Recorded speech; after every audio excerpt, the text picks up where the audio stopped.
110 schoolgirls were kidnapped by the terrorist group Boko Haram, raising fears about the group's growing grip on the region. What's been done to bring the girls home? And 4 years ago, plans for the coordinated development between Beijing-Tianjin and Hebei in northern China were announced. How's the plan taking shape? Welcome to The Point, live from Beijing. I'm Li Xin.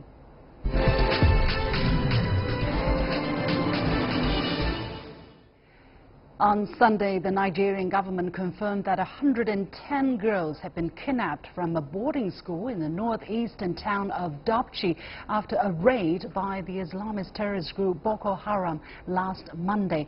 The tragedy of the missing girls has echoed painful memories from the mass kidnapping of more than 200 girls from a similar school in Chibok, some 200 kilometers away 4 years ago. Over 100 of those girls are still believed to be in captivity. The latest attack has sparked new fears about Boko Haram's lingering influence in the region and cast a harsh light on the government's ability to handle the kidnapping and prevent future incidents.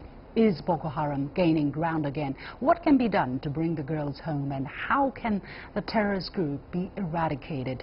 Joining me for the discussion today are E.J. Hogendoorn, the Africa Deputy Program Manager for the International Crisis Group in Washington, D.C., and Dr. St-Pierre, CEO of MOSECON, the Modern Security Consulting Group, a counter-terrorism, security and international affairs consultancy in Berlin, Germany. Welcome, gentlemen. Mr. Hogendoorn, just earlier this month, Nigerian President Muhammadu Buhari said that the era of Boko Haram terrorism is gradually coming to an end, and now he's calling the abduction of the 110 girls a national disaster. How was this attack possible if Boko Haram had been defeated? Well, the short answer is that it's been years that President Buhari has been saying that the group has been technically defeated, obviously with not a great deal of truth to it. The big problem really is that the northeast of Nigeria is this huge country, and it just cannot be pacified by the Nigerian army alone. Dr. St-Pierre, let me ask you this then. Both the tragedy this time and the 2014 kidnapping are targeting schoolgirls. Why targeting these schoolgirls in this district? Well, it's not just about targeting schoolgirls. The truth is Boko Haram kidnaps people on a near daily basis. Just last week, while everybody was focusing on Dapchi, 26 people were kidnapped in extreme north of Cameroon. That was also related to Boko Haram. People are kidnapped 3 or 4 on average, if you include extreme north of Cameroon, northeast Nigeria, and the southern part of Niger, so especially in the Difa region. So this is not something exceptional. What is exceptional, of course, is the number, but then again, sometimes it's about the numbers you get through opportunity. It's not just about being prepared to kidnap 150 or 200 girls or 100 girls. It's about the access. But this is a typical action related to Boko Haram. It's not something exceptional, and we have to understand it in the greater context. What kind of message do you think these fighters are trying to send, or why would they be abducting these girls and keeping them in captivity? As I said, some 100 of girls kidnapped back in 2014 are still unaccounted for. What might have happened to them? Do we know? Well, it's still open. Obviously, there's a lot of theories going on depending on who you speak to in Nigeria. A lot of conspiracy theories as well, unfortunately. But it's part of the Boko Haram stories. It's kidnapping is a large part of the way it grows its personnel. It's part of a lot of it is about integrating people into its workforce. Young men or children as possible fighters if they're male, possible wives if they're young women. Both sexes, both genders are used as potential suicide bombers. So it's really about the way they can sustain their fighting force, and whatever remains, whether it's the Chibok girls or now unfortunately the Dapchi girls or anybody that they kidnap in between, is integrated into a structure. Now if they get enough attention, like the Chibok girls, like the Dapchi girls, they obtain a surplus value where they can actually be used for future negotiations. But that is is usually more of an outcome than a plan. Mr. Hogendoorn, what is your take on this question? Well, I agree. I think just to add a little bit to that, certainly these girls or anyone who's kidnapped oftentimes is ransomed off either to the government or to the families themselves in very private transactions. So it's also a source of revenue. And you know what's oftentimes not discussed is that these girls are also used as a recruitment tool for Boko Haram, because there's lots of young men in the northeast and the Lake Chad Basin region that essentially don't have the means to marry through traditional channels, and Boko Haram is actually one way in which they can get married. Let's talk a little bit about the way the government has reacted to the crisis this time. Mr. Hogendoorn, conflicting reports from officials and institutions have created confusion among the families affected and locals. Only on Sunday did the Nigerian government confirm the actual number of girls missing. Why have the reports been so confusing or misleading? Do you think the authorities try to downplay the incident? Well, certainly the authorities tried to downplay the incident. I believe, and this is just a surmise on my part, that they were hoping that somehow miraculously the girls would be freed before the news came out. But unfortunately, this is a pattern that we've seen for the last 4 or 5 years when it comes to the counterinsurgency campaign. The government is very, very wary of criticism. It doesn't like to share information.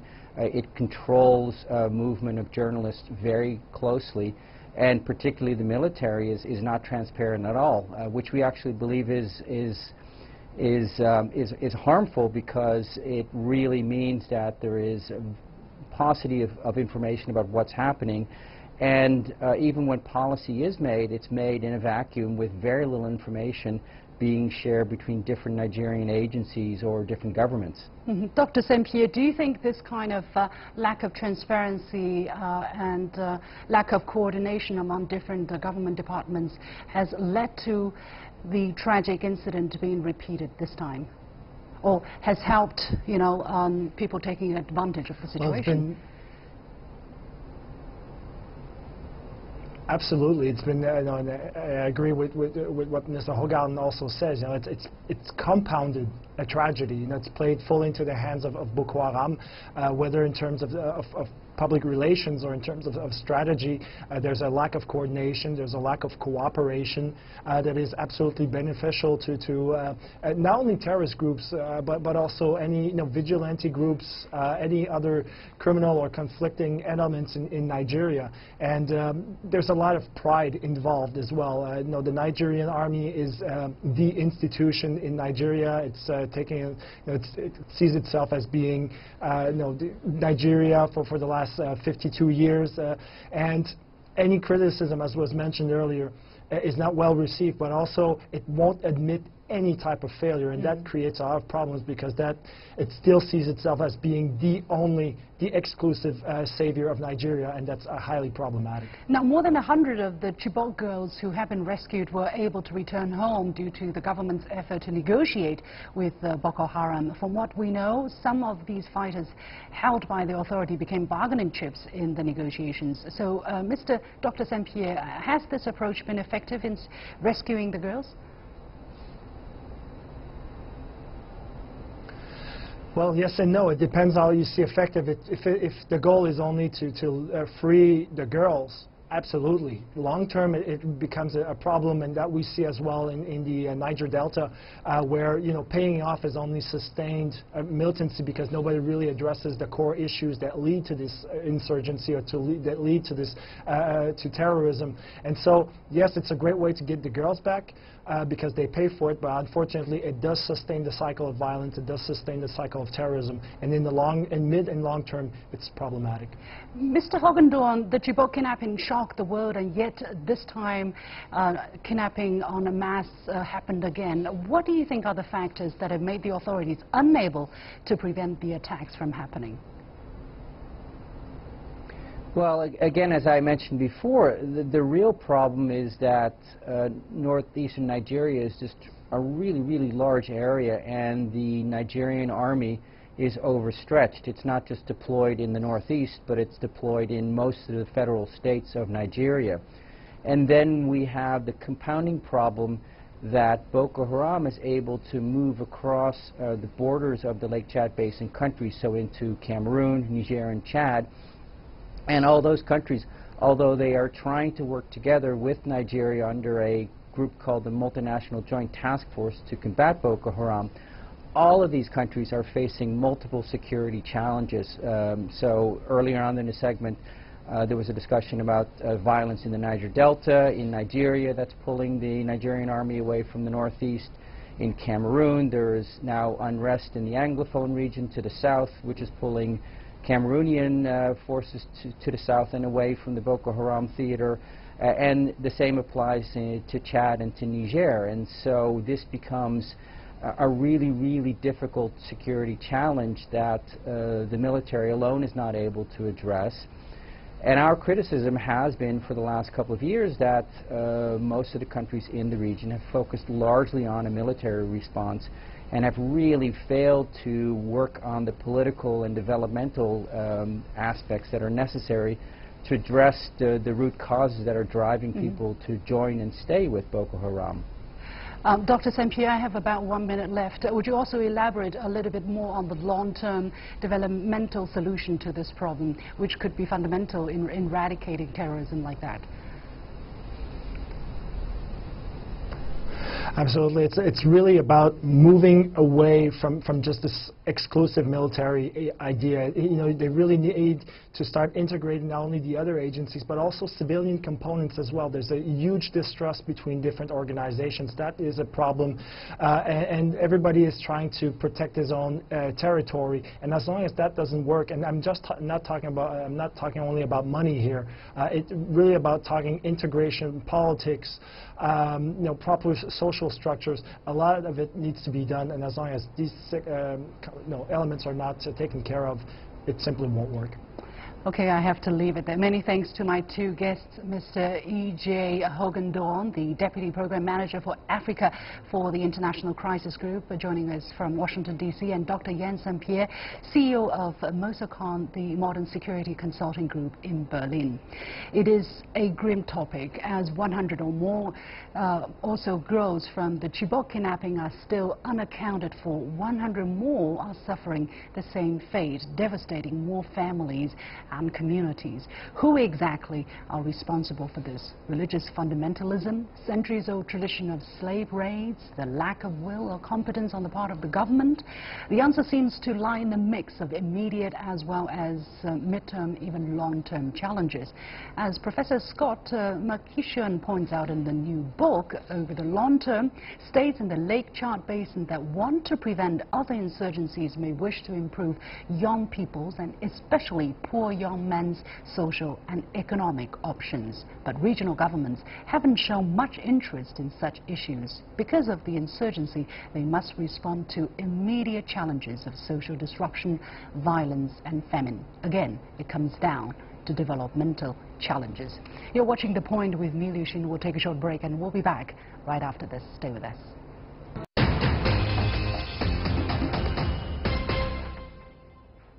Almost exactly 4 years ago, Chinese President Xi Jinping proposed strategic plans to integrate the development between Beijing and its neighboring areas, including the municipality of Tianjin and Hebei Province. Last April, as a key piece in that strategy, a new area called Xiongan was established about 100 kilometers southwest of Beijing in Hebei Province. China's senior leaders said last week that the new area will become a high-quality modern socialist city. What exactly does that mean? 4 years on, has the BEIJING-TIANJIN-HEBEI development strategy reduced any policy barriers? What results have already been delivered to people living in the area? I'm joined in the Beijing studio by Mr. Mo Tianquan, board chairman of Fang.com, and Laurence Brahm, a political economist. Gentlemen, welcome to the show. Thank you. Now, in the 2014 proposal that I mentioned, the short-term goals are to be reached by 2017, included breakthroughs in transportation, environmental protection and relocating some industries. So based on how things look today, Mr. Moore, where are we? Are we up to speed? I think we are quite up to speed. The planning has been going on rapidly, and as far as I know, there are multiple world-class planning companies coming to Xiongan to do the planning. And secondarily, the intercity railway linking Beijing and Xiongan and the other Hebei cities has been well planned, and it's going to start construction in March. That's something I know. With respect to the environmental thing and protection thing, in the past 1 year, 2017, the air quality index, PM 2.5, dropped 10%. So all of this indicates that it's quite up to speed. Laurence, how do you look at the kind of linkage between the environmental upgrading we're experiencing and this grand strategy? What is really happening there? Well, it's all integrated, because if we look at the ecological civilization policy, something I worked on with the Ministry of Environment for many years, that's now been adopted in the party constitution, and now it's a national policy. So China is technically the most green party of any green party in the world, and it's promoting now environmental policy as a driver for growth. So now all these factories that were built in another decade that are outdated, that are not efficient in terms of their use of energy, are being removed. But you have to create new forms of growth, and those new forms of growth are going to come from fixed asset investments, but in smart green and blue cities. And that means cities that are going to have new environmental standards, they're going to have systems of renewable energy that are going to be able to promote or to generate their own energy through renewable sources. By 2030, all new energy sources in China have to be green. And by 2050, 80% of the energy sources will be green. Now that's a radical switch from what was just 5 years ago, where 80% of China's energy was actually coal. And so from this point of view, the whole Hebei area, which is actually quite underdeveloped and overly industrialized, is going to be transformed into a really a smart development area, tech centers. All of this is going to be planned out and part of the new growth trend being pushed by the central government. Exactly, as you said, I think what is remarkable in this whole strategy is that it is a top-down approach. It is something that has been conceived within the minds of the top leadership, and then they set out to do all the planning, all the work. Vice Premier Zhang Gaoli said actually every inch of land in the Xiongan New area shall be clearly planned before starting construction. So it is an unprecedented undertaking, and I don't think anywhere in the world there is such an example of building a world-class city totally from scratch and relying on the government to do that. Vincent, do you see there are some risks there? Because if the planning are not correct, you can have a big mistake maybe. Well, as you said, this is a top-down thing in China. And Chinese government and the Communist Party here in China, they have a very powerful execution scale. So whatever they want to do, and after it's well planned, they will have it done. So I will not say there is any big risk in the construction of the Xiongan new area. Well, that said, the central government or from the top, they have been planning way ahead with new concept and new technology, environmental protection, all of these things in place. Other than that, of course, it's a new area, it's a new city. They still need to deal with the transportation, the water system, the sewage system, all of this. I think there are still challenges there for the government, for the construction of the new area. What about the role of the market? I mean, the government, of course, is very powerful, very strong in execution, but how can the government make sure that the innovative abilities of the market is also best galvanized in the process? It's a guided market, and that's what they're driving. And I think one of the successes, or the greatest success of the China economic model, is learning from failures. So when there's a mistake made, they recalibrate it, they rethink it, and then they approach it again.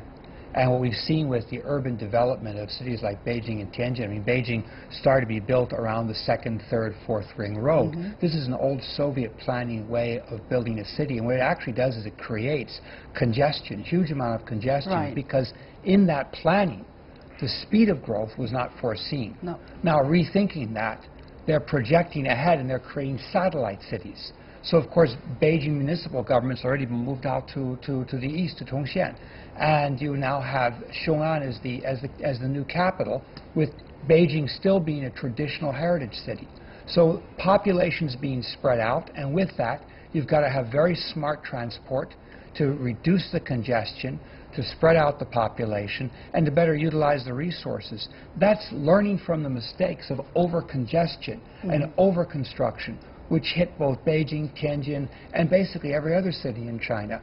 And very often there was uncoordinated planning. You didn't have architectural styles that even fit with each other. So now they're, they've doing it from scratch. Doing it from scratch. They're rethinking and they're approaching it again. Right. So you're not putting two ugly buildings together. You plan two nice buildings together. However, the location you cannot change, right? You cannot change the fact that Xiongan is in a landlocked area. It's not like Pudong, or which is next to the sea, to the river, or Shenzhen, which is next to Hong Kong. Why the choice of Xiongan, and can such barrier be reduced, Vincent?